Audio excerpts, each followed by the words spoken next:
सो आप सबको जय श्री। हम उस जगह पे हैं जहाँ पे आके हम परमेश्वर के वचन से कुछ बातों को सीखते और समझने की कोशिश करते हैं।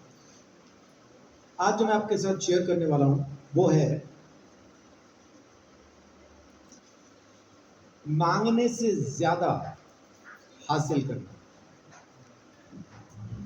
Receiving more than we ask. मांगने से ज्यादा हासिल करना। जितना हम मांगते हैं परमेश्वर हमको उससे ज्यादा देता है। प्रार्थना के बारे में परमेश्वर का कहना है, यीशु मसीह का कहना है, उस खुदा का कहना है कि लगातार प्रार्थना करते रहना, बी परसिस्टेंट, लगातार प्रार्थना करना, प्रार्थना करना नहीं छोड़ना।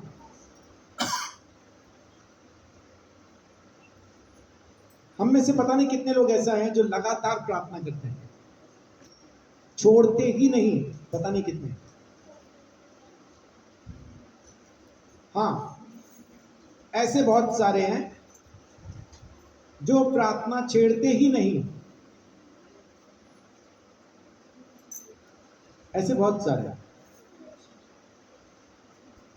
जो प्रार्थना करना छोड़ते ही नहीं, पता नहीं कितने होंगे, लेकिन ऐसे बहुत सारे हैं जो प्रार्थना छेड़ते ही नहीं। प्रार्थना न करने के हमारे पास अपने बहुत सारे बहाने हैं। आजकल मेरा मन नहीं लगता, आजकल मैं बहुत उदास हूं, रमेश बाबू 1 घंटा प्रार्थना में बैठने की पैन के बारे में आप क्या जाने। वो 1 घंटा हम दीवारों से मिलकर रोते हैं, वो 1 घंटा हम दिखाते हैं, हमें देखो हम परेशान है भाई। हमारे पास बहुत सारे कारण है प्रार्थना न करने के। प्रार्थना करने का सिर्फ एक कारण, क्योंकि यीशु ने कहा कि करो। प्रार्थना करो, लगातार करो, निरंतर करो। और दिन में कितनी बार करो?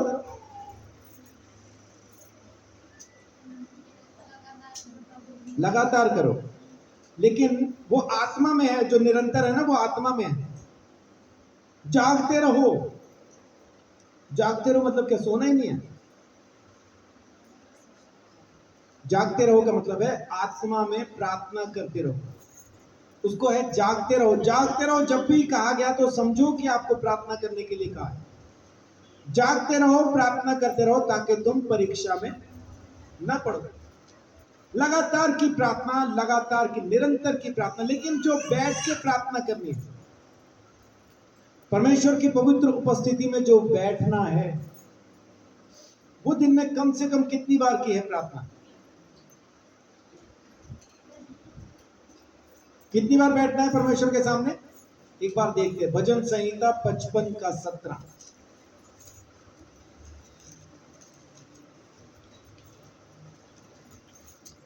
सांझ को, भोर को, दोपहर को, तीनों पहर मैं दुहाई दूंगा और कराहता रहूंगा। कब कब?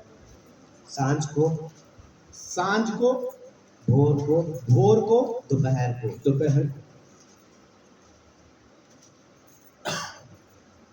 शाम के समय, भोर के समय, सुबह के समय नहीं, भोर, डॉन टाइम। ये कौन सा टाइम होता है भोर का समय?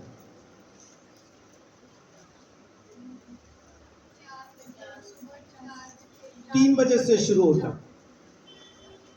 भोर होती है 3 से 4, 5 बजे तो सुबह हो जाती है।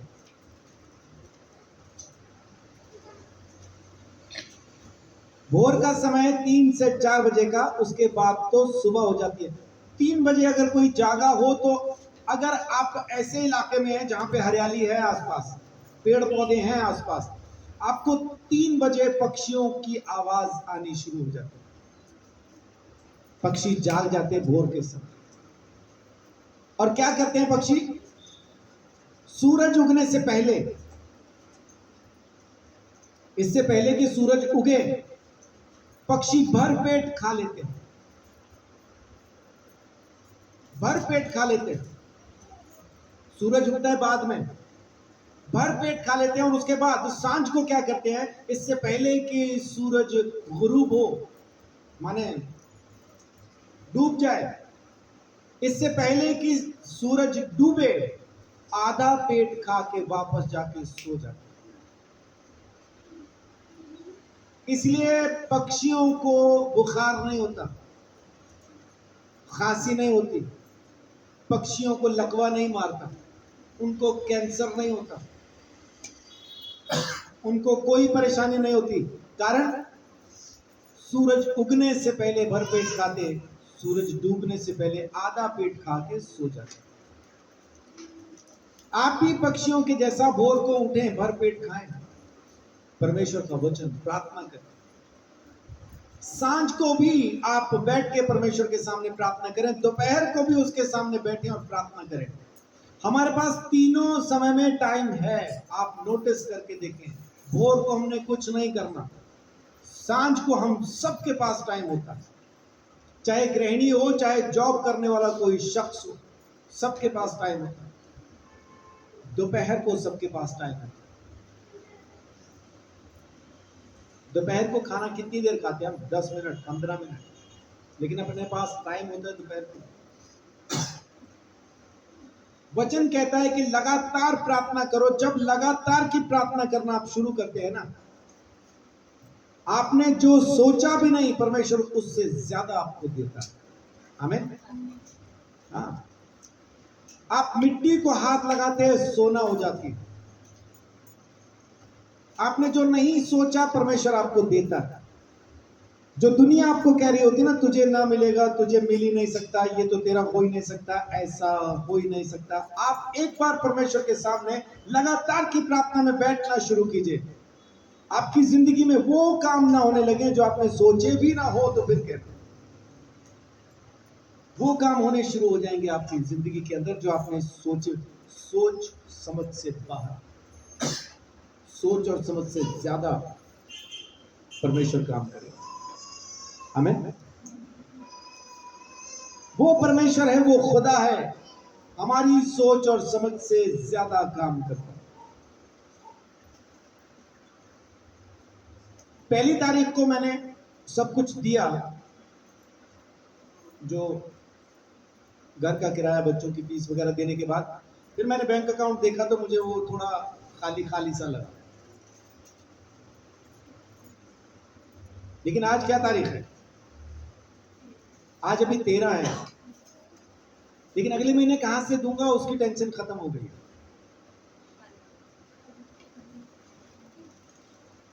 है ना। वो अकाउंट में फिर से है। आने हम सोचते खाली हो गया, परमेश्वर कह रहा दोबारा से देख। परमेश्वर फिर से देता, फिर से देता लगातार। और जो दे रहे हैं परमेश्वर, उनको बहुत आशीष, बड़ी बरकत देता, उनको अपने अनुग्रह में संभाल के रखें। हमारी सोच समझ से ज्यादा वो देता, सोच और समझ से ज्यादा देता। परमेश्वर का धन्यवाद। कुछ लोगों को देखते हैं जिन्होंने प्रार्थना की तो कुछ और, लेकिन परमेश्वर ने उनकी सोच से भी बढ़ के काम किया, है ना। ऐसा काम किया कि इंसानी सोच वहां तक जा नहीं सकती।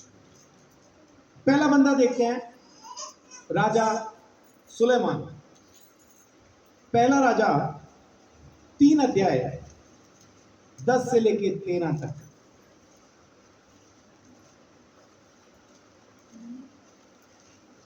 इस बात से प्रभु प्रसन्न हुआ कि सुलेमान ने ऐसा वरदान मांगा है।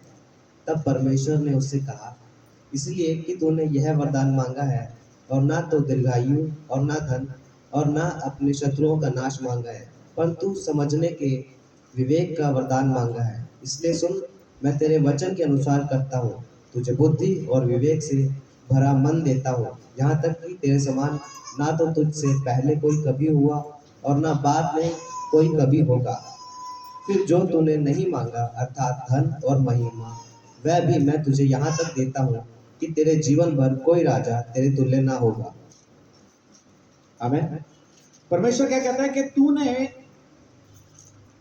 समझ मांगी, अच्छा किया, इसलिए ताकि तू मेरे लोगों को संभाल सके तूने मुझसे बुद्धि मांगी। तूने पैसा नहीं मांगा, तूने लंबी उम्र नहीं मांगी, तूने वैभव नहीं मांगा, तूने अपनी महिमा नहीं मांगी, तूने मांगा मुझसे, तूने बुद्धि का वरदान मांगा। और मैं इस बात से बड़ा खुश हूं कि तूने ये मांगा, और अब मैं तुझे वो भी देता हूं जो तूने नहीं मांगा। बुद्धि में तो तेरे जैसा आज तक न कोई हुआ, न आगे जमीन पे कभी कोई ऐसा होगा। तो अगर कोई मुझसे पूछे कि जमीन के ऊपर सबसे बुद्धिमान कौन, तो एक ही नाम, सुलेमान, क्योंकि उसको परमेश्वर ने दिया, उसको विवेक परमेश्वर ने दिया, उसको बुद्धि परमेश्वर ने दी, उसको ज्ञान परमेश्वर ने दिया। वो समझ थी, वो सोच थी कि उसके फैसले कमाल के होते थे। लोग दूर दूर से उसकी बुद्धि को देखने के लिए आते थे कि किस तरह से ये इसकी बुद्धि काम करती। तो रानी उसके पास बड़ी दूर से बहुत सारे तोहफे लेके आई, बहुत सारे तोहफे लेके आई देखने के लिए। और वो इस चीज को देख के हैरान थी कि जब राजा खाने को बैठता है तो इसके नौकर किस सलीके से खड़े होते। इसका मतलब है वहां हफड़ा दफड़ी नहीं होती थी। नौकर कुछ इस अंदाज में खड़े होते थे कि खाने की चीजें अपने आप टेबल तक पहुंच जाती थी, कोई शोर नहीं, कोई धक्का मुक्की, चीज खत्म होने से पहले वहां पे पहुंच जाती थी। और उसने देखा कि जो सीढ़ियां राजा के भवन से परमेश्वर के भवन को जाती हैं वो भी कितनी अच्छी है, क्या सलीके से सीढ़ियां बनाई गई, कितने तरीके से उसको बनाया गया। माने छोटे छोटे काम उसने जो किए, लोगों के लिए वो हैरान कर देने वाली चीजें थी। जब वो घर वहां पे बनाए गए, जब वो भवन वहां पे बनाए गए, किसी ने हथौड़ी छेने की आवाज तक नहीं सुनी। पत्थर दूर कहीं बनाए गए, पत्थर दूर कहीं गड़े गए और यहाँ पे लगाए गए। उस जमाने में पत्थरों को कैसे ढोया गया होगा, कैसे उनको तराश के यहाँ पे लाए होंगे, कैसा उनको फिर वहां पे एक दूसरे के ऊपर रखा होगा। ये सुलेमान की बुद्धि। सुलेमान ने मांगा तो सिर्फ इतना था कि तू मुझे समझ दे दे कि मैं तेरे लोगों को समझा सकूं, तेरे लोगों को मैं संभाल सकूं, उन पे राज कर सकूं। लेकिन परमेश्वर ने उसको उसकी सोच से बढ़ के दिया कि मैं तुझे पैसा भी ऐसा दूंगा, मैं तुझे वैभव भी ऐसा दूंगा, तेरी महिमा ऐसी करूंगा। और एक और खास बात जो परमेश्वर ने सुलेमान की जिंदगी में की कि उसको युद्ध नहीं लड़ना पड़ा। सुलेमान ने लड़ाई नहीं लड़ी, परमेश्वर ने उसको ऐसा शांति में बना के रखा कि उसको लड़ाई उसने देखी नहीं होती क्या। एक जगह में एक परमेश्वर एक किसी को कहता है मैं तुझे शांति के साथ कब्र में पहुंचा दूंगा। ये आशीष है कि उसको दंड है? मैं तुझे शांति के साथ कब्र में पहुंचा दूंगा, ये आशीष है या दंड है? तो परमेश्वर मार देगा तो काहे की आशीष है? समझा के बताइए कैसे आशीष?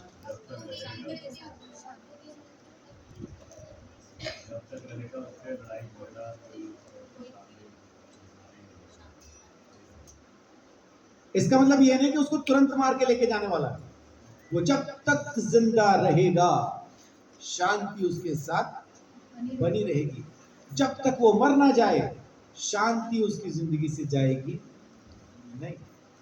यह आशीष है, मैं तुझे शांति के साथ कब्र में पहुंचाऊंगा। ये किसके बारे में कहा मुझे ख्याल नहीं, लेकिन ये लिखा है वचन में। तो ये आशीष है, परमेश्वर का अनुग्रह है कि मैं तुझे शांति के साथ कब्र में पहुंचा दूं। सुलेमान की जिंदगी में शांति बनी रही, लगातार बनी रही। पैसा खूब कमाया, इज्जत खूब कमाई, नाम दौलत शोहरत सब कुछ खूब कमाया। सुलेमान ने वैसा सोचा भी नहीं होगा जैसा परमेश्वर ने उसकी जिंदगी में काम किया। आमीन। दूसरा बंदा, पहला राजा की किताब में 18 अध्याय 36 से लेकर 38 तक एलिया एक अजीब प्रार्थना करता है। ये देखिए तो 36 से लेकर 38 तक, 18 36 से 38। फिर भेंट चढ़ाने के समय एलिय्याह नबी समीप जाकर कहने लगा, हे अब्राहम, इसहाक और इज़राइल के परमेश्वर यहोवा, आज यह प्रकट कर कि इज़राइल में तू ही परमेश्वर है और मैं तेरा दास हूँ, और मैंने ये सब काम तुझसे वचन पाकर किए हैं। हे यहोवा, मेरी सुन कि लोग जान ले कि हे यहोवा, तू ही परमेश्वर है और तू ही उनका मन लौटा लेता है। तब यहोवा की आग आकाश से प्रकट हुई और होम बलि को लकड़ी और पत्थरों और धूलि समेत भस्म कर दिया और गड्ढे में का जल भी सुखा दिया। एलिया बड़ा परेशान था बाल देवता के पुजारियों की वजह से, क्योंकि इज़राइल के अंदर बाल देवता की पूजा उसके बर्दाश्त के बाहर थी, वो सह नहीं पा रहा था। पहले उसने प्रार्थना की कि बारिश न हो, और बारिश नहीं हुई। कब तक नहीं हो? परमेश्वर कहता है जब तक तू ना कहेगा तब तक नहीं होगी। और भाई ने 3.5 साल कहा ही नहीं, 3.5 साल कहा ही नहीं। और एक और चीज एलिया के साथ जुड़ी हुई थी कि वो कोई चीज कहता था, राजा के सामने खड़े होकर उसने कहा, और जब उसको कहते ना पकड़ लो, तो आत्मा उसको जंगल में ले जाता है, मतलब वो गायब भी हो जाता है वहां से। ये एलिया के साथ ही था। एलिया को पकड़ने के लिए जब एक सूबेदार आता है तो बोलता है कि महाराज आप तो गायब हो जाओगे, पीटेंगे हम, तो हमारे साथ चल दो, आप वहां से गायब हो जाना, आप तो हो ही जाओगे, तो यहां से तो चलो हमारे साथ चल लो भाई, हमारे बीवी बच्चे। ये कमाल की चीज है। आप पता नहीं इसको समझ पा रहे हैं कि नहीं। अभी एलिया यहां खड़ा है, जो मन में है उसने राजा को कह दिया, और राजा जब उस पर हमला करने के लिए जा रहा है तो आत्मा उसको जंगल में ले गया। मतलब क्या? माने ये हैरान कुन चीजें हैं, माने समझ के बाद। ऐसे कैसे एक इंसान ऐसा कैसे कर सकता है? और आखिर में वो अग्नि में रथ के ऊपर बैठ के जिंदा ही स्वर्ग भी चला गया। ये एलिया है। और एलिया कैसा बंदा था? प्रार्थना का योद्धा, सुख दुख भोगी इंसान था, लेकिन प्रार्थना करने वाला योद्धा था। ये जो चैलेंज उसने बाल देवताओं के पुजारियों के सामने रखा था, बाल देवता के पुजारियों के सामने ये जो चैलेंज था कि आसमान से जिसका भी परमेश्वर आग गिरा दे उसी का सच्चा, तुम्हारा गिरा देगा तुम्हारा सच्चा, हमारा गिरा देगा हमारा सच्चा, गिरवाओ आग, पहल तुम्हारी। वो सारा दिन लगे रहे, वेदी के चारों तरफ नाचते कूदते, अपने आप को घायल करते, है ना, हो लगे हुए, कुछ नहीं हो रहा। वो बोल रहे हैं और चिल्लाओ, क्या जाने सो रहा हो, क्या जाने यात्रा पे हो सकता है कि वो समाधि में लीन हो, लगे रहे। जब इसने प्रार्थना की तो आग गिरी, लेकिन वचन क्या कह रहा है? अभी जो हमने वचन पढ़ा उसमें कह रहा है ये सब कुछ मैंने तुझसे वचन पाके किया है, अपनी तरफ से नहीं कर रहा मैं। ये पहले परमेश्वर के साथ बात हो चुकी उसकी। अब्बा मैं वहां वो कहूंगा आग गिराना, गिराएगा ना तू? उन्होंने बोला हाँ तू बोल, मैं गिराऊंगा। ओके डन, जा रहा हूं। ये पहले से तय करके आए हुए दोनों बाप बेटा, परमेश्वर के साथ पहले से एलिया ने ये बात करी है, मैं वहां कहूंगा कि आग गिरा, तूने गिरा देनी है। वो कहता है ठीक है। इसलिए वहां पे वो प्रार्थना जब कर रहा है तो कह रहा है ये सब कुछ अपनी तरफ से नहीं कर रहा हूं, तुझसे वचन पाके कर रहा हूं। अब आप मुझे ये बताएं कि क्या ये इंसान की सोच और समझ के अंदर की बात है? क्या आसमान से आग गिरेगी और वेदी भस्म हो जाएगी? क्या इंसान की सोच के अंदर की बात है? ये इंसान की सोच के अंदर की बात नहीं है, ये प्रार्थना की सामर्थ्य है।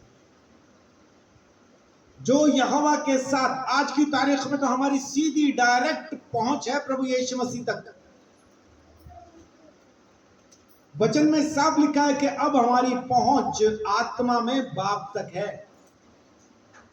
जो चाहेंगे बाप तक पहुंचा सकते हैं। इसकी पहुंच वैसा नहीं थी, लेकिन फिर भी पहुंचता था भाई, फिर भी पहुंचता था। परमेश्वर के पास बैठता था, उसके साथ बात करता था, परमेश्वर उससे बात करता था।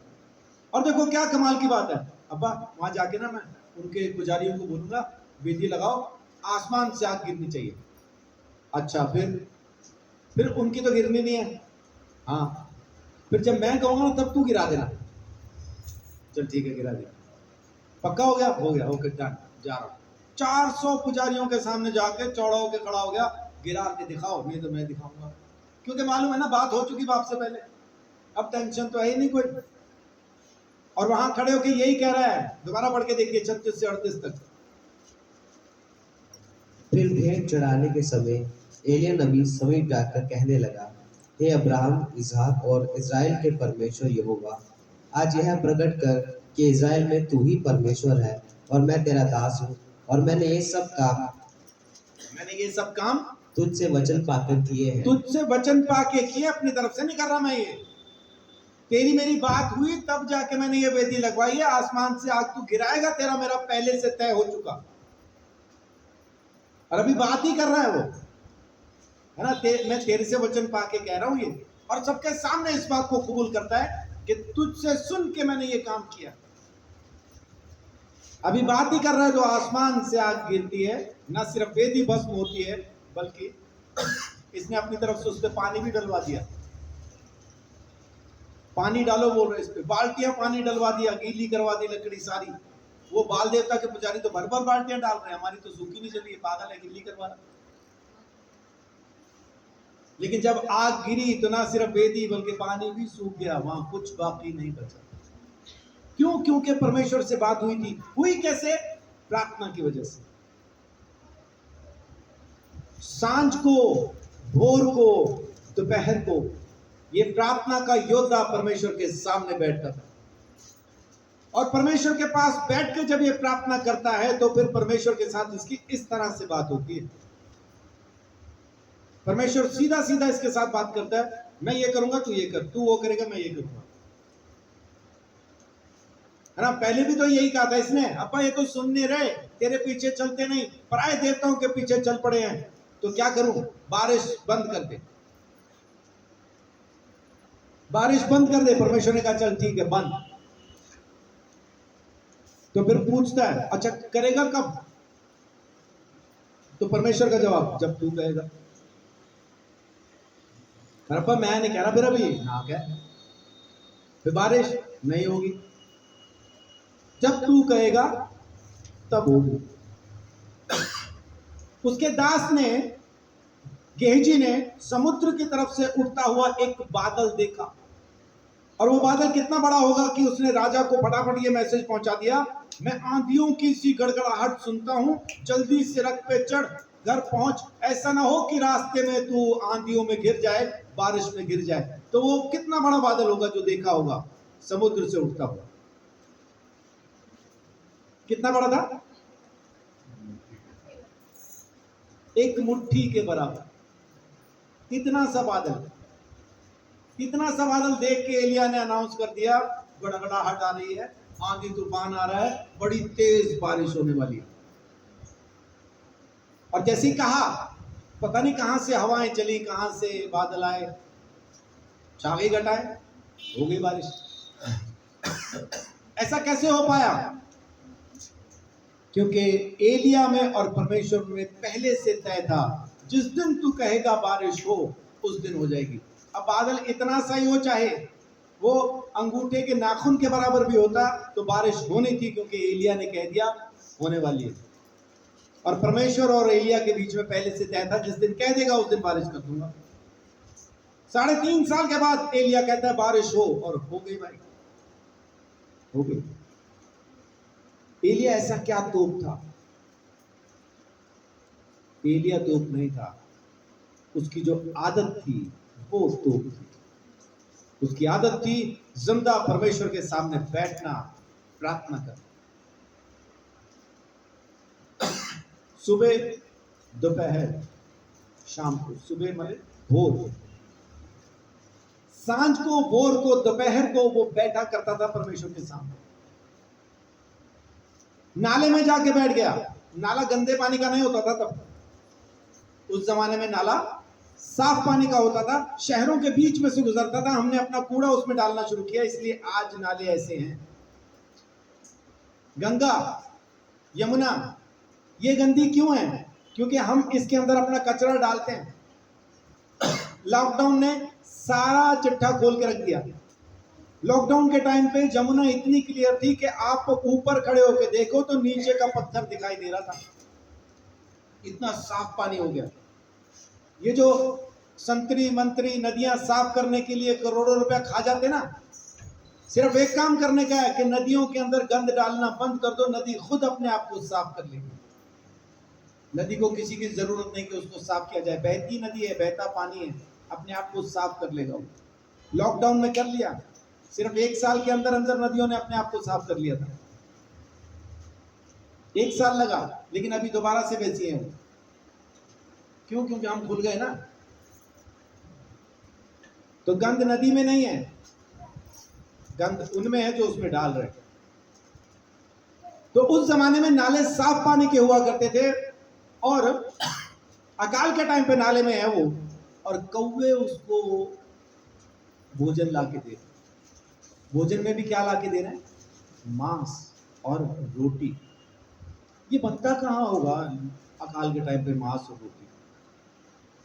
कहाँ बनता होगा? हाँ जी, राजभवन में। कहाँ बनता होगा? राजभवन में। तो राजाओं के यहां से उसके पास माल सप्लाई होता था। वो जो नाले में बैठा है राजाओं का ही खा रहा है, और राजा उसी को ढूंढ रहे हैं। कहाँ? कह के गुम हो गया, बारिश ना हो, मिलता क्यों नहीं? उसको ढूंढते फिर रहे, वो उन्हीं का माल खा। और लाके दे रहा कौन? कौवे, जो दूसरों का छीन के खा जाए। ये एलिया है। आप भी वैसा हो सकते हैं अगर आपकी जिंदगी में प्रार्थना आ जाए तो। सुबह माने भोर की, दोपहर की, सांझ की प्रार्थना, लगातार की प्रार्थना। बी परसिस्टेंट, बाइबल बार बार कहती है। नित्य प्रार्थना करने में हियाव न छोड़ना, यीशु मसीह ने कहा लूका 18:1 में। रोज प्रार्थना करो, रोज प्रार्थना करो, रोज प्रार्थना करो। वो खुद भी करता था, हमें कहता नहीं है खाली। प्रभु यीशु मसीह ने एक भी दिन ऐसा नहीं गुजारा जिसमें उसने प्रार्थना न की हो। लगातार की प्रार्थना यीशु ने भी की, हमें भी कहता है करो। और देखिए तीसरी जो घटना है, यहां पे 2 बहनें हैं। कोई बता पाएगा कौन कौन? मार्था और मरियम। कहां लिखा उनके बारे में? यूहन्ना अध्याय 11। यूहन्ना 11 अध्याय 21 से लेके 44 तक। यूहन्ना 11 21 से 44। ये कौन सी जगह है? जहां पे लाजर मर चुका है। लाजर मर चुका है और यीशु मसीह को पता था उसकी बीमारी के बारे में, तो भी ठहरा रहा। उसके मरने के 4थे दिन पे आता है, 4 दिन के बाद वहां पहुंचता है। जल्दी से पढ़ते जाइए 21 से 44। मार्था ने यीशु से कहा, हे प्रभु, यदि तू यहाँ होता तो मेरा भाई कदापि न मरता। और अब भी मैं जानती हूँ कि जो कुछ परमेश्वर से तू मांगेगा परमेश्वर तुझे देगा। क्या बोलती है कि यीशु अगर तू यहां होता तो मेरा भाई न मरता, लेकिन अब भी मैं ये जानती हूं कि जो कुछ तू परमेश्वर से मांग लेगा ना वो तुझे दे देगा। जी। यीशु ने उससे कहा, तेरा भाई फिर जी उठेगा। मार्था ने उससे कहा, मैं जानती हूँ कि अंतिम दिन में पुनरुत्थान के समय वह जी उठेगा। यीशु ने उससे कहा, पुनरुत्थान और जीवन मैं ही हूँ। जो कोई मुझ पर विश्वास करता है वह यदि मर भी जाए तो भी जिएगा। हाँ। और जो कोई जीवित है और मुझ पर विश्वास करता है वह अनंत काल तक न मरेगा। क्या तू इस बात पर विश्वास करती है? उसने उससे कहा, हाँ हे प्रभु, मैं विश्वास करती हूँ कि परमेश्वर का पुत्र मसीह जो जगत में आने वाला था वह तू ही है। हाँ।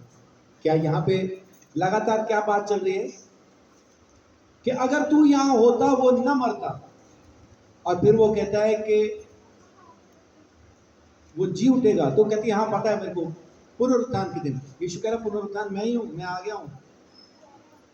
उसके कहने का मतलब था पुनरुत्थान मैं हूं और मैं आ गया हूं। अगर पुनरुत्थान पे उसको उठना है तो मैं आ गया, उसको अब जी उठना है। और वो आगे कहती है मैं विश्वास करती हूँ कि जो मसीहा आने वाला था वो तू ही है। माने पक्का कंफर्म्ड वहां पे एक विश्वास है। और फिर आगे देखिए फिर क्या हुआ। यह कहकर वह चली गई और अपनी बहन मरियम को बुलाकर चुपके से कहा, गुरु यही है और तुझे बुलाता है। यह सुनते ही वह तुरंत उठकर उसके पास आई। यीशु अभी गांव में नहीं पहुंचा था, परंतु उसी स्थान में था जहां मार्था ने उससे भेंट की थी। तब जो यहूदी उसके साथ घर में थे और उसे शांति दे रहे थे, यह देखकर कि मरियम तुरंत उठ के बाहर गई है, यह समझे कि वह कब्र पर रोने को जाती है, तो उसके पीछे हो लिए। जब मरियम वहां पहुंची जहां यीशु था, तो उसे देखते ही उसके पांव पर गिर पड़ी और कहा, हे प्रभु, यदि तू यहाँ होता तो मेरा भाई न मरता। जो मार्था ने कहा था मरियम भी वही कह रही है, हे प्रभु यदि तू यहां होता तो मेरा भाई नहीं मरता। यही बात मार्था ने कही, यही बात मरियम कह रही है। यीशु मसीह मरियम को, मार्था को कुछ और जवाब देता है और मरियम को क्या कहता है। जब यीशु ने उसको और उन यहूदियों को जो उसके साथ आए थे रोते हुए देखा, तो आत्मा में बहुत ही उदास और व्याकुल हुआ और कहा, तुमने उसे कहाँ रखा है? और उन्होंने उन्होंने उससे कहा, हे प्रभु, चलकर देख ले। मरियम को कोई जवाब नहीं दिया, मरियम को कोई जवाब नहीं दिया, खाली पूछा रखा कहाँ है, रखा कहाँ है। तो वो बोलती है चल के देख ले कहाँ रखा है। और उसको एक गुफा में रखा हुआ था और वहां पे वो कहता है कि इसका पत्थर हटाओ, कि प्रभु अब तो 4 दिन हो गए मरे हुए, सड़ांध आती होगी, इसमें से बदबू आती होगी। वो कह रहा है जो मैं कह रहा हूं वो करो। अब इनकी सोच और समझ के बाहर की बातचीत है। इनकी समझ में नहीं आ रहा कि अब क्या होने वाला है। इनकी तरफ से वो मर चुका है, कहानी खत्म हो गई है, दफना चुके हैं, उसको रख चुके गुफा के अंदर, पत्थर लगा दिया, अब कुछ नहीं होगा। यीशु मसीह को बार बार यही कह रहे हैं, अगर तू पहले से यहां होता तो ना मरता। और साथ में ये भी कह रहे हैं कि जो कुछ तू परमेश्वर से मांगेगा वो तुझे मिल जाएगा। यीशु बोल भी रहा है पुनरुत्थान जीवन मैं हूं। इनकी समझ में नहीं आ रहा, इनकी समझ में नहीं आ रहा। यीशु मसीह ने वहां पे पत्थर हटवाया, जबरदस्ती हटवाया, और हटवाने के बाद फिर एक ही बात कहता है, लाजर बाहर आ। और लाजर कफन में बंधा हुआ, चेहरे पे अंगोछा लिपटा हुआ, वो बाहर आ जाता। यीशु मसीह के समय पे याद होगा कि जो उसके चेहरे पे अंगोछा अलग से लपेट के रखा था, वो तय किया हुआ साइड में पड़ा। बाकी तो यूं ही पड़े थे, बाकी कफन ऐसे ही पड़ा था, लेकिन जो अंगोछा उसके चेहरे पे लिपटा हुआ था वो तय करके, बाकायदा बिल्कुल तय करके उसको साइड पे रखा हुआ।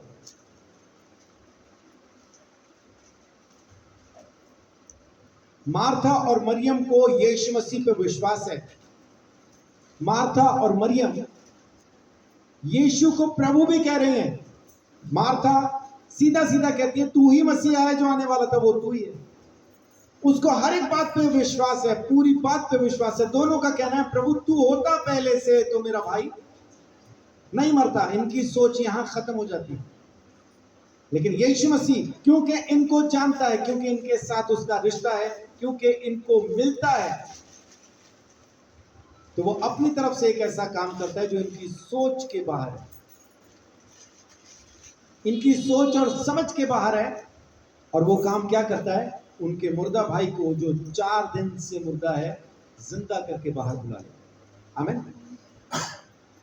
4 दिन क्यों रुका रहा यीशु? क्यों 4 दिन के बाद आया?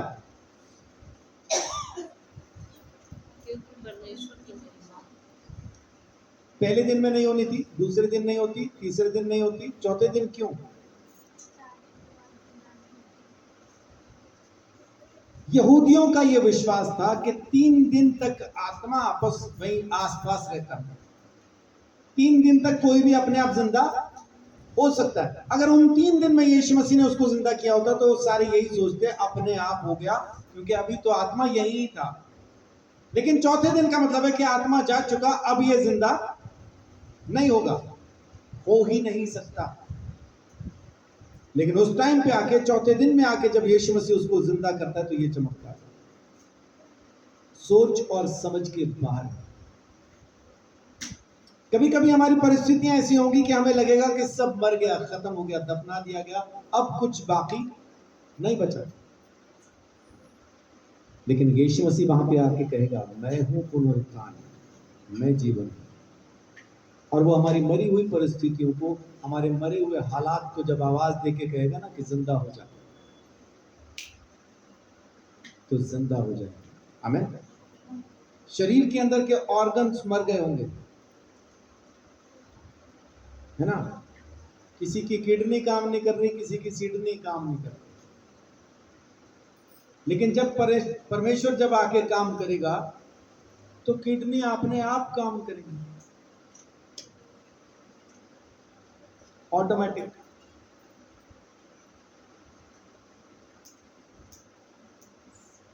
अपने आप काम करेगी, क्योंकि परमेश्वर कह देगा ना उसको जिंदा हो जा, और वो जिंदा हो जाएंगे। आमीन। जमीन पे हर कोई परेशान है ना? कोई परेशान है, कोई परेशान है, लेकिन है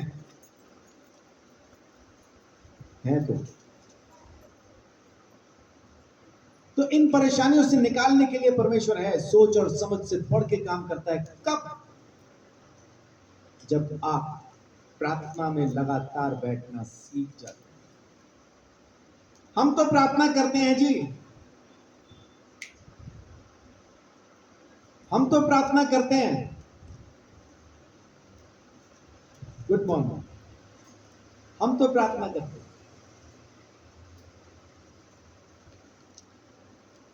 ये वहम है।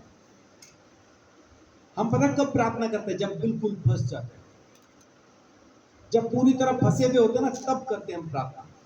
वो प्रार्थना नहीं है, परमेश्वर के पास बैठना। ओहो, माने बस परमेश्वर के पास बैठना, वो आनंद, वो स्वाद, वो टेस्ट जब आपको लग जाता है ना परमेश्वर के पास बैठने का, वो सोच और समझ के बाहर है, वो हमारी सारी समझ के बाहर। हम किसी भी तरह से उसको समझ नहीं सकते। वो जो बात है, वो जो, माने क्या कहूं, परमेश्वर की उपस्थिति में बैठना, परमेश्वर के साथ बैठना कमाल की चीज है। अभी देखिए, प्रेरितों के काम 3 अध्याय 1 से 7, वहां पे एक लंगड़ा है, बचपन से लंगड़ा है, 40 साल का हो गया। लोग उसको लाते और सुंदर नामक फाटक के ऊपर उसको बैठा देते हैं ताकि भीख मांग सके। यूहन्ना और पतरस वहां से जा रहे हैं, उस लंगड़े को देखते हैं। दोनों ने उस लंगड़े को देखा, उस लंगड़े ने उन दोनों को इस नजर से देखा कि ये तो देंगे कुछ, ये देंगे कुछ। अब उनका क्या जवाब था? सोना चांदी हम पे ना है भाई, सोना चांदी तो हमारे पास नहीं है, लेकिन जो है वो तुझे देते हैं। प्रभु यीशु मसीह नासरी के नाम से उठ और चल फिर। ये कह के उसके हाथ को जब पकड़ा तो बाइबल कहती है कि स्प्रिंग के जैसा पॉइंट ऐसा वो उठ गया ना, ऐसा खड़ा हो गया। उसके टखनों में, उसके घुटनों में ताकत आ गई। टखना क्या होता है? टखने में और घुटने में ताकत आ गई। तो टखना क्या, जिसको हिंदी में हम कहते हैं गिट्टे,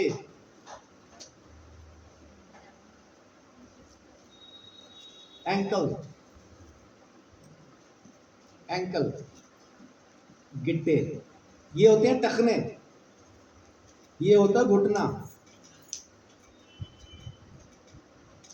बहुत से लोगों को टखने का पता नहीं कि टखना कहाँ होता है, वो घुटने को ही टखना समझते हैं। ये घुटना है, ये टखने हैं, हमारे जो एंकल्स होते हैं। तो उसके टखनों में, उसके घुटनों में ताकत आ गई, वो उठ के खड़ा हुआ, चलने फिरने लगा। क्या इसने कभी सोचा था कि इसको इस तरह से कोई चंगा कर देगा, या कभी जिंदगी में वो चलेगा? ऐसा सोचा था इसने कभी? इसने कभी नहीं सोचा था कि मैं जिंदगी में कभी चल पाऊंगा। कैसे चल पाया? यूहन्ना और पतरस की प्रार्थना की सामर्थ्य की वजह से। बहुत बार आपकी प्रार्थना की सामर्थ्य दूसरों के लिए आशीष का कारण हो जाएगी। आप गुजरेंगे एक जगह से और लोग चंगे होते चले जाएंगे, आपके आसपास चंगाइयां ऑटोमेटिकली होती जाएंगी। आप गली से गुजरेंगे और घर के अंदर की दुष्ट आत्मा निकल जाएगी। आप गली से गुजरेंगे, बस आपको पता भी नहीं होगा, लेकिन किसी के अंदर से दुष्ट आत्मा उसके घर के अंदर ही निकल जाएगी। आप प्रार्थना करना शुरू कीजिए, परमेश्वर वो सामर्थ्य आपके अंदर भरेगा कि आपकी समझ के बाहर होगा। लेकिन प्रार्थना कौन सी? निरंतर की, लगातार की प्रार्थना, सुबह दोपहर शाम की प्रार्थना, लगातार की प्रार्थना। एक बार बैठना तो शुरू कीजिए, एक बार आजमा के तो देखिए। 15-15 मिनट ही बैठिए, लेकिन बैठिए तो। और जब आपको मजा आने लगे परमेश्वर के साथ बात करने का, परमेश्वर के साथ समय बिताने का, जब आपको आनंद आना शुरू हो, बस तो फिर बिताएं समय, बिताएं समय।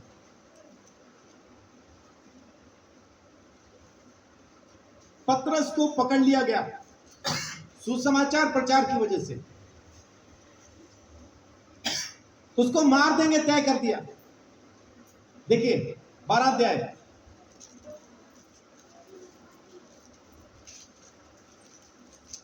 बारह का 5 से 16 जल्दी जल्दी से पढ़ दीजिए। जब हेरोदेस उसे लोगों के सामने लाने को था, उसी रात पतरस 2 जंजीरों से बंधा हुआ 2 सिपाहियों के बीच में सो रहा था। देखिए उसकी हालत क्या है, और पढ़िए आगे। और पहरुए द्वार पर बंदीगृह की रखवाली कर रहे थे। अब देखिए हालत क्या है पतरस की, 2 जंजीरों से जकड़ा हुआ, हथकड़ियों में भी नहीं, 2 जंजीरों से जकड़ा हुआ, 2 सिपाहियों के बीच में लेटा हुआ। यही लिखा है ना वहां पे, 2 जंजीरों से जकड़ा हुआ, 2 सिपाहियों के बीच में लेटा हुआ, और जिस कोठरी में लेटा है उसके बाहर दरवाजे पे पहरुए भी खड़े हैं। इतना सख्त पहरा इस पे लगा रखा कि कहीं निकल ना जाए। अब निकल सकता है किसी भी तरह से। 2 जंजीरों में जकड़ा हुआ, 2 सिपाहियों के बीच में लेटा हुआ, और जिस कोठरी में वो है उसके दरवाजे पर पहरुओं का, यानी पहरेदारों का वहां पे पहरा है, वहां पे ये लेटा। फिर क्या हुआ? तो देखो प्रभु का एक स्वर्गदूत आ खड़ा हुआ और उस कोठरी में ज्योति चमकी, और उसने पतरस की पसली पर हाथ मार के उसे जगाया और कहा, उठ जल्दी कर। और उसके हाथों से जंजीरें खुलकर गिर पड़ी। देखिए कोठरी में रोशनी चमकी, परमेश्वर का दूत वहां पे आया और जगाया। कैसे? पसली में उंगली मार के। आप कभी किसी को देखना पसली में उंगली मार के, उसका रिएक्शन क्या होता है?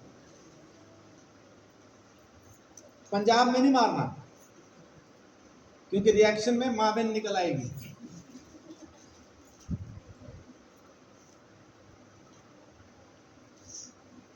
पसली में किसी को भी उंगली मारेगा तो रिएक्शन माने ऐसा सा कुछ होगा। पतरस को भी मारी तो वो भी ऐसे उठा होगा, कौन है?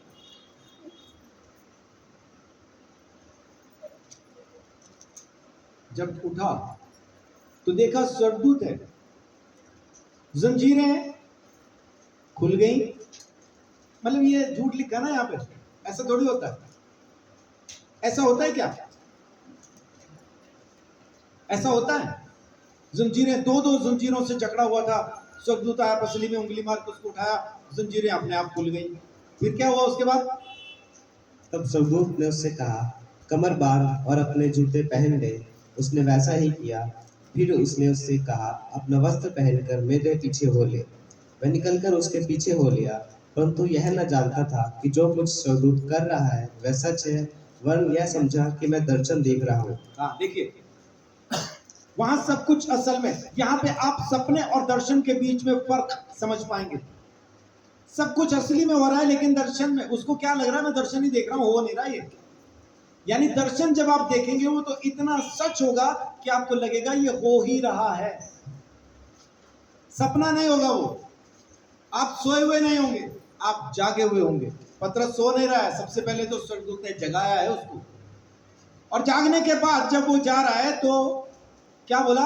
कमर बांध, जूते पहन, कपड़े पहन, मेरे पीछे हो ले। अब उसको लग रहा है मैं दर्शन ही देख रहा हूं, और वो बिना डरे जा रहा होगा, क्योंकि दर्शन में ना, जो दर्शन देखने वाले लोग हैं वो दर्शन में डरते नहीं। तलवारें चल रही हो, कुछ भी चल रहा है, उनको पता है दर्शन है, दिक्कत नहीं, मैं उठने वाला हूं थोड़ी देर में, है ना? तो बिना डरे वो जा रहा है। जी। तब वे पहले और दूसरे पैर से निकलकर उस लोहे के फाटक पर पहुंचे जो नगर की ओर है। वह उसके लिए आप से आप खुल गया, और वे निकलकर एक ही गली होकर। अब देखिए क्या क्या हो रहा है, जंजीरें अपने आप खुल गई, कोई उनको देख ही नहीं रहा, पहले पैरे से निकल गए, दूसरे पैरे से निकल गए, लोहे का फाटक अपने आप खुल गया। माने ऐसा होता है क्या? झूठ है ना ये? झूठ है कि सच है? अगर ये सच है तो ऐसा सच है जो हमारी सोच और समझ के बाहर है। जंजीरें अपने आप से नहीं खुलती हैं, लोहे के फाटक, वो भी जेल के। पता नहीं हम में से कोई कभी जेल गया कि नहीं गया, हम तो गए भाई। मैंने 2 जेल देखी है, चंडीगढ़ की और पटियाला की। चंडीगढ़ वाली जेल का दरवाजा ज्यादा बड़ा नहीं है, लेकिन पटियाला वाली का तो मजबूत और बड़ा है। ये वाले दरवाजे अपने आप नहीं खुलते,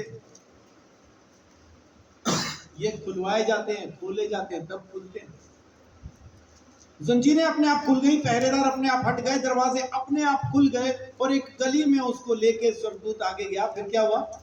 और तुरंत ही स्वर्गदूत उसे छोड़कर चला गया। जैसे वो गली में पहुंचा, यानी खतरे के बाहर जैसे पहुंचा, स्वर्गदूत गायब। अभी अपनी होश में आता है, और ये तो सच में जेल के बाहर आ गया यार, दर्शन नहीं था, ये तो असल में हो रहा था। पतरस को भी बाहर जाके ये विश्वास होता है कि ये दर्शन नहीं था, सच था। जी, पढ़ते जाइए। तब पतरस ने सचेत होकर कहा, अब मैंने सच जान लिया है कि प्रभु ने अपना स्वर्गदूत भेजकर मुझे हेरोदेस के हाथ से छुड़ा लिया और यहूदियों की सारी आशा तोड़ दी है। हाँ, 16 तक पढ़ते जाइए। यह जानकर वह उस यूहन्ना की माता मरियम के घर आया जो मरकुस कहलाता है। वहाँ बहुत से लोग इकट्ठे होकर प्रार्थना कर रहे थे। क्या कर रहे थे वहां पे ये लोग? किसके लिए? पतरस के लिए, क्योंकि पकड़ा गया है। सुबह इसको जान से भी मारा जा सकता था। लगातार पतरस के लिए प्रार्थना कर रहे थे, और इनकी प्रार्थनाओं की वजह से जेल में क्या हो रहा है?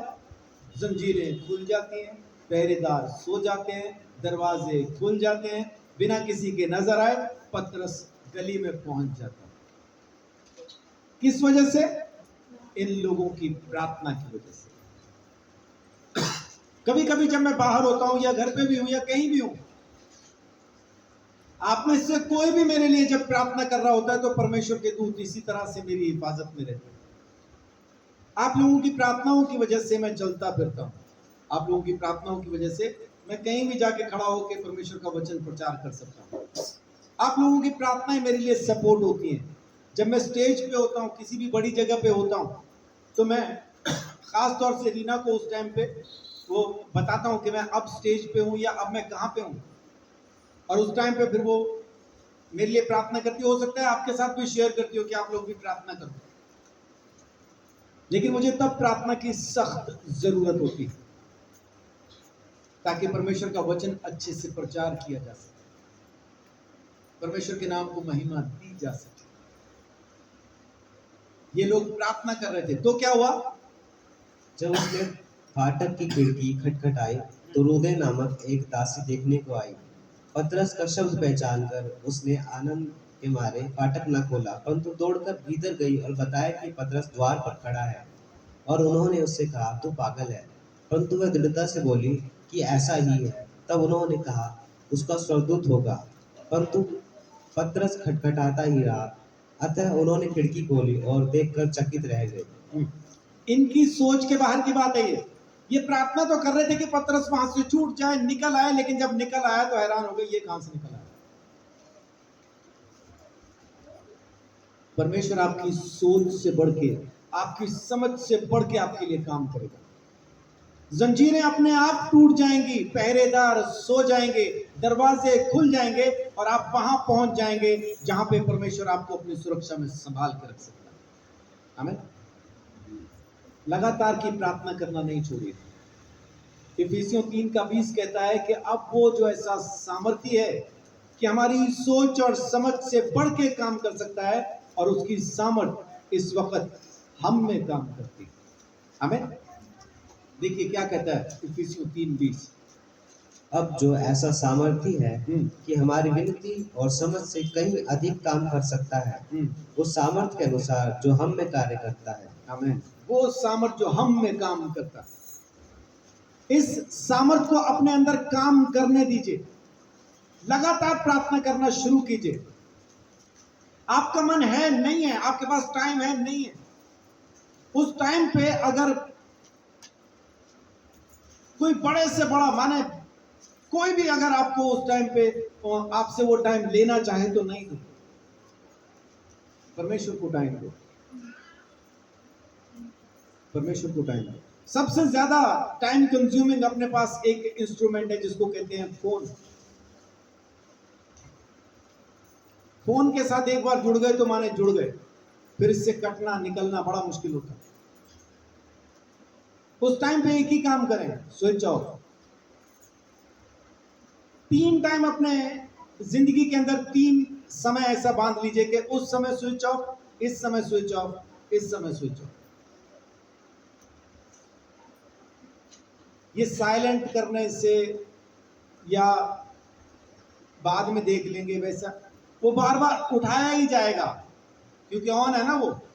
तो प्रार्थना करते हुए बीच बीच में हम वैसे ही उठा उठा के देखते रहेंगे, अच्छा ये मैसेज आ गया, चल कोई नहीं, बाद में जवाब देंगे, लेकिन वो आपका ध्यान तो है ही है। परमेश्वर के साथ बैठने के लिए 3 समय निकालिए। भोर का समय हो सके तो उससे अच्छी कोई बात नहीं।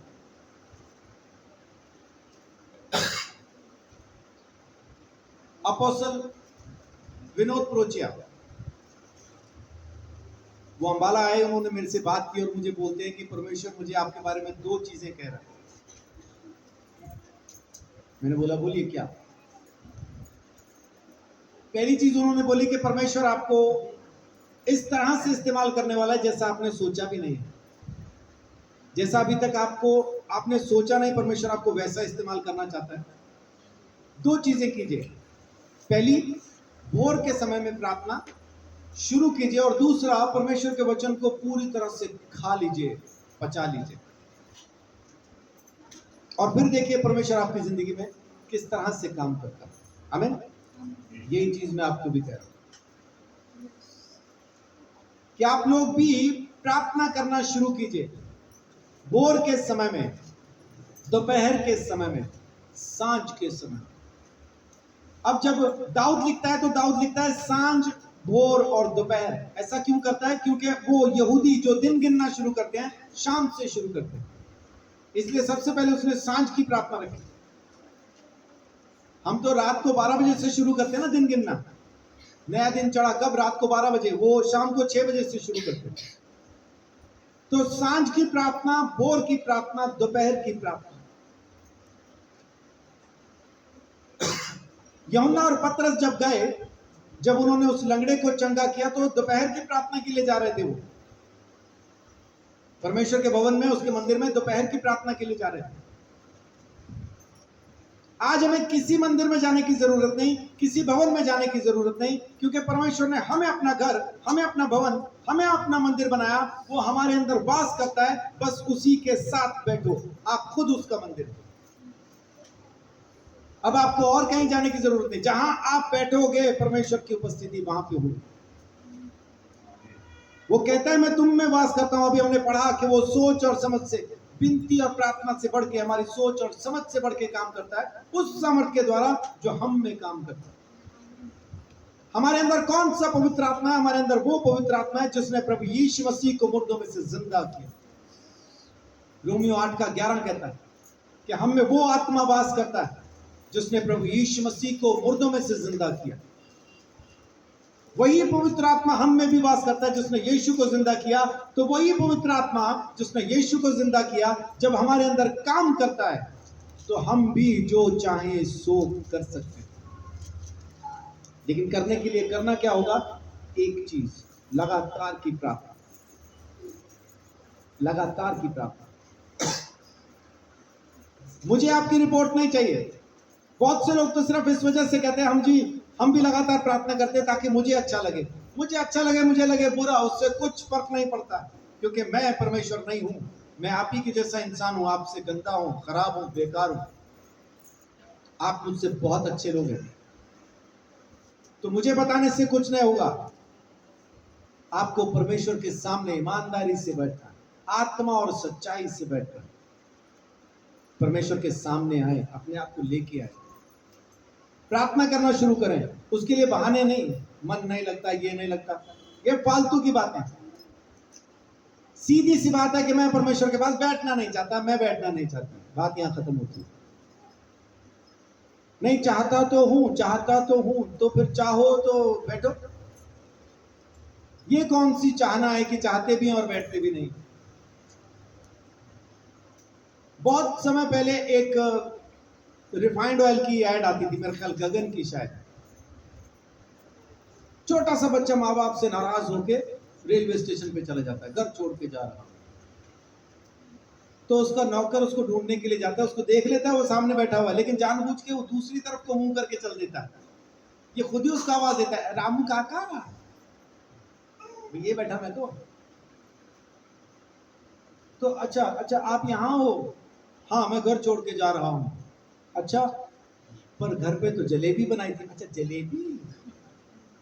तो फिर पूछते हैं अब जाना है? तो फिर बोलता हाँ जाना तो है, लेकिन उसके बाद फिर दिखाते साइकिल पे बैठा होता, घर को जा रहा होता जलेबी खाने के लिए। तो जलेबी खाने की इच्छा है तो जाओ ना, खाओ ना। जलेबी खाने की इच्छा तो है, लेकिन खाएंगे नहीं। ये कौन सी इच्छा? ये नाटक है। परमेश्वर के पास बैठने का मन है तो बैठिए, नहीं बैठ रहे तो सीधी सी बात है कि सीधा आपका क्या जवाब है? मैं तेरे पास बैठना नहीं चाहता, मुझे परमेश्वर के पास नहीं बैठना। मन है तो बैठिए, नहीं है तो फिर जाने दो।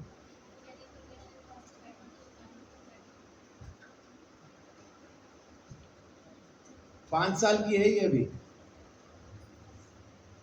अभिषा 5 साल की है। अब मेरी बात सुन के वो अपनी माँ को क्या बोल रही है? परमेश्वर के पास नहीं बैठना तो क्या शैतान के पास बैठना? इस सवाल का जवाब अब आप दीजिएगा। ये 5 साल के बच्चे का सवाल है ना, मुझे नहीं चाहिए। तो बैठे उसके पास, सुबह, दोपहर, शाम, उसको समय दीजिए, उसे समय दीजिए। आपकी हर एक जरूरत को वो पूरा करेगा, आपकी जिंदगी में हर एक आशीष को वो खोल देगा। आप जो कहोगे वो आपके लिए करने को तैयार होगा। क्यों? क्योंकि आप उसके पास बैठ के उससे बात करते हैं। एलिया उससे बात करके आसमान से आग गिरा देता है। आप बताओ क्या नहीं कर पाएंगे? अपने को आसमान से आग चाहिए क्या? नहीं चाहिए। अपने को तो खाली गैस में आग चाहिए, है ना। घर के चूल्हे में आग चाहिए अपने को बस, है ना। चूल्हा जलता रहे, हम खाते रहे, बस उतना ही है। तो वो जो आसमान से आग गिरा देता है, गैस में तो जरूर जला देगा, है ना। रसोई में से धुआं निकलता रहे, हर इंसान खुश है। परमेश्वर आपको हर आशीष, हर बरकत देने के लिए तैयार है। जो काम आपने सोचे भी नहीं वो भी करके देगा, वो भी करके देगा। हमने ऑटो में बैठने की नहीं सोची, वो जहाज में बिठा देगा।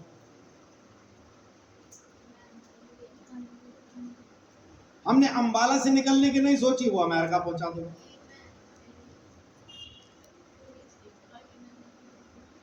किसी को नहीं जाना? बोलिए आमीन।